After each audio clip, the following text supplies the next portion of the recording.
Completely agree with you. Couldn't have said that any better. Now going on to NFL news. Not really a whole lot going on because of the labor disputes, but we have had some Which signings which and the labor disputes got extended another week, correct? yeah, they got extended 24 hours, then they got extended for 7 days. But the funny part to me is after they'd extended them for the 7 days, they decided that they needed this weekend off. What is the point? And I know they're extending all this because they don't want the union to decertify and take this to court. I don't understand exactly everything's going on. I've tried to read it. I just, for whatever reason, I cannot get it in my head as to what exactly is going on here. But to me, Basically, they're trying to keep once the union decertifies and takes them to court, um, they basically don't have as many options because it's going to go through litigation, and it takes the power out of their court. okay. Um, I mean, what I've seen a lot of is the owners are fighting for higher grosses, and I think that's gonna be a sticking point. So we'll see if how this all ends up. I'm just hoping there's not a lockout because if we have to go through it in NFL and an NBA lockout, I may just shoot myself. So, Yeah, as basically every fan that watches football in this country, none of us care. Just play football. That's all we want. We don't care how much money you're making. We don't care how much money you're losing. Just get on the field and play some football. This can't be that hard. I don't understand why they need to go to such. everybody wants to get paid. That's the big bottom line. I'm sorry, but when you're making $6-7 million a year, you don't have room to complain. Walk a mile and everyone else just walk a mile and the guys who used to play back in the '60s. Then say something about it. What the Which problem we, the problem is professional athletes are babied beyond belief, and then when the owners actually want to stand up to them, they have problems because they've babied them for so long. But here's the thing: the owners are also looking to make as much money as they can as well, because obviously they want to get a return on their investment, and they're not in this business just for the love of the No, game. and my They're thing looking to make is, I'm actually kind of on the owner side in one aspect of this. The players earn 56% of the annual income for the whole league. That's not how a business works. Because if you're not making money, then you can't you're really losing. do. Yeah, I mean, you're getting I see. 44%. Of course, they want more money. They're the ones who are owning the businesses. They're the ones paying for the stadiums. They're the ones paying to have the Super Bowl there. The players don't do anything of that. The players get out there and play. But the thing is, if a player has one good season, they expect a pay raise. The players have one bad season. No, no, no, no, no. We're on a contract. You can't take my money. Players in our generation are just babies. That's all they are. They just whine, cry until they get their way. Let me throw this out here. One of the byproducts of the labor situation is going to be the Super Bowl next year, and the Super Bowl is, as In we both Indy, know, in Indy.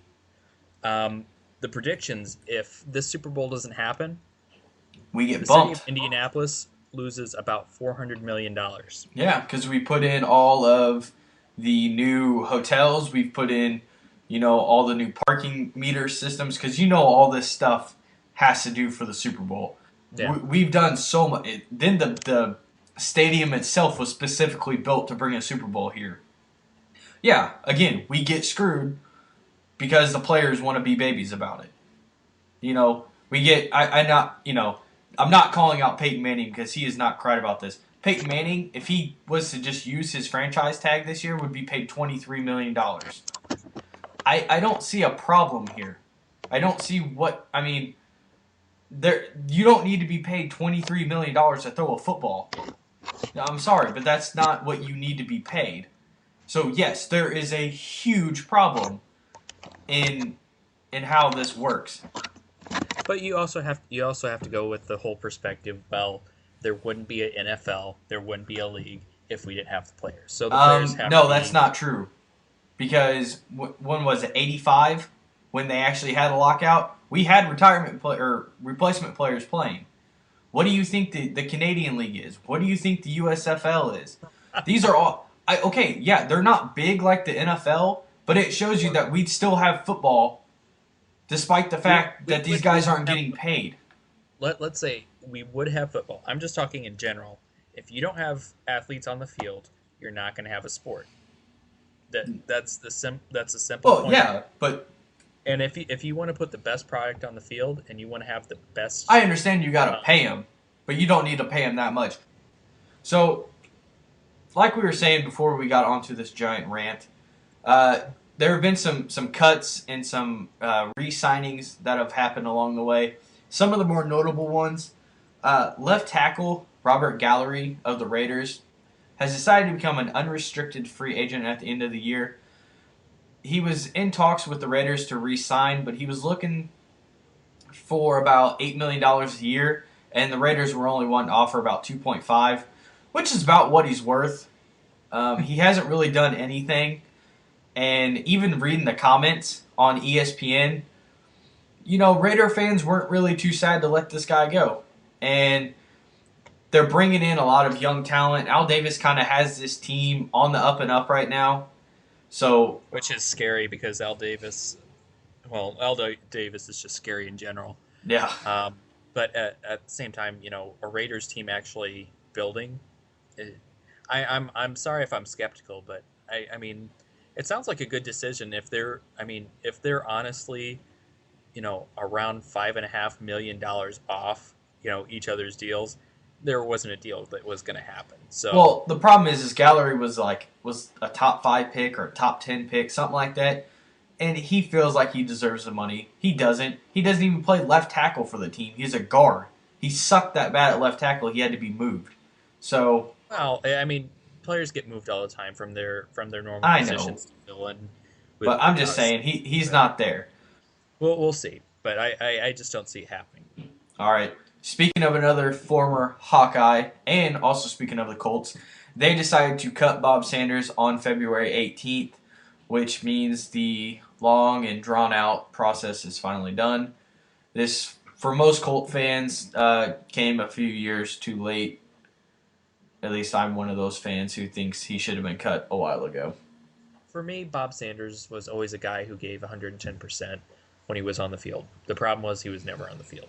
Yeah. And I think Bob Sanders is still a terrific player, and I think financially, if the Colts weren't looking to pay so many people, I think they, would have thought about it, maybe restructure his contract, but they would have thought about keeping him around. But I just financially think that at his position, they're getting too strong, and, I really don't see them needing him as much as, he was worth. So I think, letting him go and letting him migrate to a different team was actually a good decision. Yeah, he visited with the Bills, the Jets, and the Jaguars before he ended up signing with the Chargers.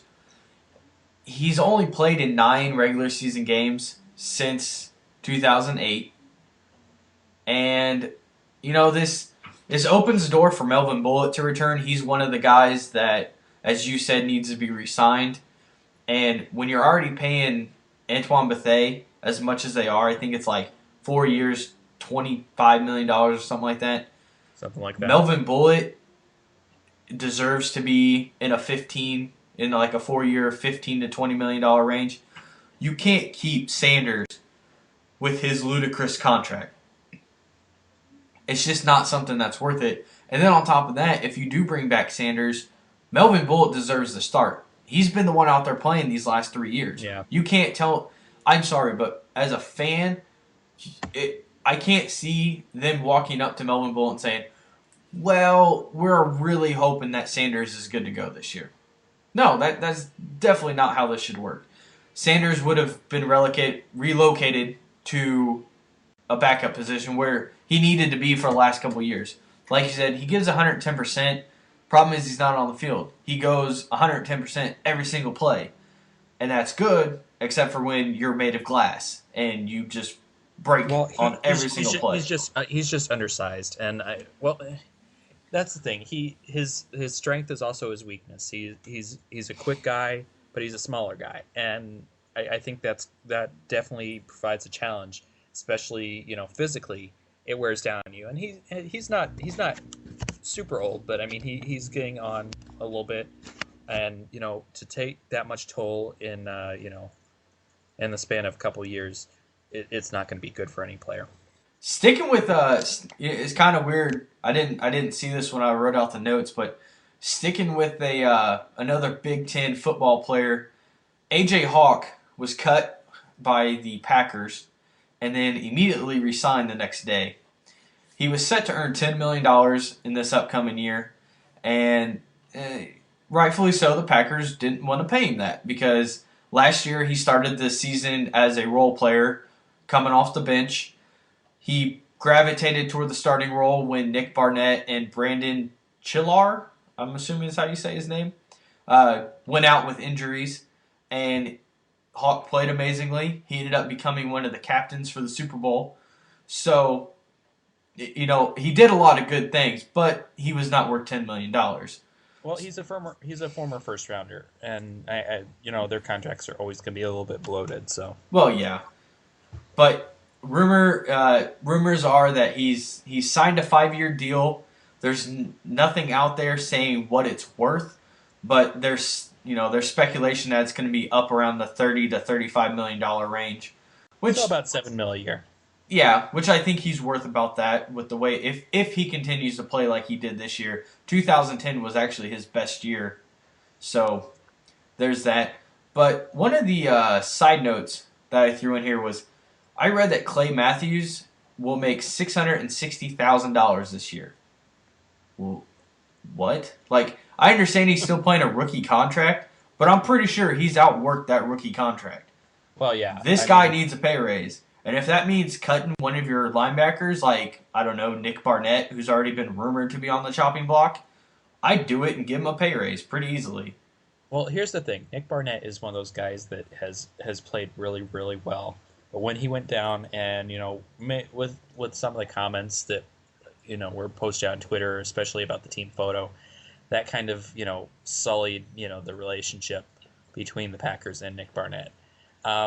Clay Matthews, I'm sure, AJ Hawk, restructuring contract by basically cutting and then re-signing, I think is to free up some cap space. And I think, Clay Matthews is going to be one of the recipients of, that extra cap space because I think he definitely deserves it after the way he played all last season and his performance in the Super Bowl. I think he deserves it. So, Clay Matthews is going to get paid.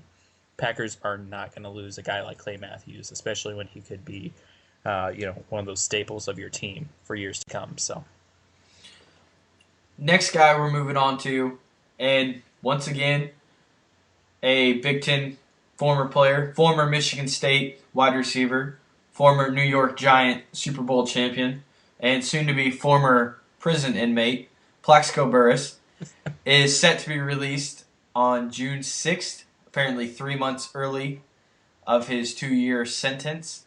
He will immediately become an NFL free agent and will immediately be able to sign with anyone he wants or anyone who wants to sign him. He hasn't played since 2008. He's going to be 34. The question is, who wants him? He has shown that he's actually really good. He's a really good wide receiver. And, Michael Vick proved this year that yeah, you can still come out of prison and be pretty good. Like, it doesn't seem like Michael Vick really. I think it's sad that we have an example in the NFL of another former inmate who plays. Back. Yeah, but it happens.